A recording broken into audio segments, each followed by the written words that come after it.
Le haut débit, c'est ce que l'on a depuis l'ADSL. Ce sont 1 à 2 mégabits seconde. Cela permet de traiter la messagerie, d'accéder au site internet et pour ceux qui bénéficient de plus de 6 mégabits, la télévision à travers les box ADSL. Tous les usages sont en évolution rapide. Aujourd'hui et plus encore demain, on va travailler à distance, utiliser des logiciels et des bases de données en ligne, s'insérer dans des réseaux d'entreprises, accéder à des programmes de loisirs comme les jeux en ligne, l'achat de services, d'espaces de serveurs pour sauvegarder des masses de données, en même temps qu'utiliser de nombreux appareils connectés à la maison par la domotique pour gérer à distance le fonctionnement domestique. Exemple encore dans le domaine de la santé avec l'imagerie médicale. L'enseignement avec les collèges connectés. Toutes les administrations, inscriptions, formulaires de demande, dossiers personnels. Dans certains secteurs, cela va devenir vital dans un horizon très proche. Et de nombreux usages à venir, les métiers du futur, se développent vite à partir de ce réseau très haut débit.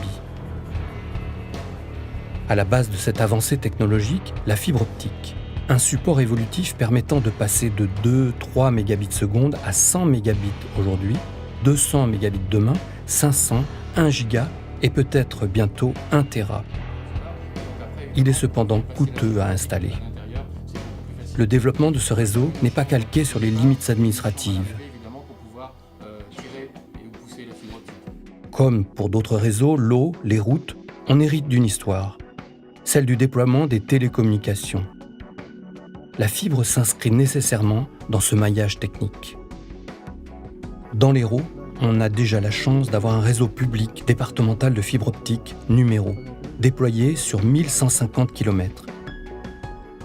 Il fournit un accès très haut débit à plus de 700 entreprises, collectivités, mairies, établissements scolaires ainsi que du haut débit à 70 000 usagers.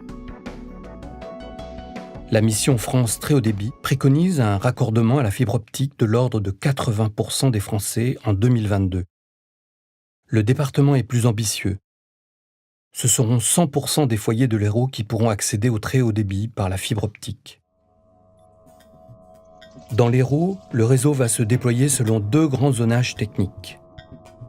La zone d'initiative privée, ou zone AMI, conventionnée, en milieu dense, urbain, très concurrentiel, où tous les opérateurs sont présents via des investissements privés. Ce déploiement devrait être réalisé en 2022. Cela représente 57 communes avec celle de Montpellier. La zone d'initiative publique sur le restant du territoire. Le réseau de collecte, l'autoroute numérique, doit être connecté en fibre optique de gros diamètre jusqu'à l'ensemble des échangeurs appelés nœuds de raccordement optique, NRO. On utilise l'infrastructure existante aérienne ou enterrée, et notamment une partie des 1150 km de fibres de numéro, complétée par le réseau Orange, ainsi que du génie civil lorsque nécessaire. À partir de ces NRO, il faut alimenter la fibre directement dans les colonnes des immeubles et en limite de propriété des habitats individuels. Le raccordement final est opéré à la demande de l'usager. Chacun ici, je crois, sait parfaitement l'importance qu'ont pris les échanges électroniques dans nos vies et dans nos sociétés. Nous sommes des élus locaux. Le conseil départemental a fait le choix d'un portage direct du projet, tout en y associant les EPCI et les communes, à travers une information régulière, puis les conventions avec les EPCI pour faciliter le déploiement du très haut débit et prendre en compte les souhaits des communes. On est raccroché au plan national, on est en bonne position en termes d'avancement du dossier.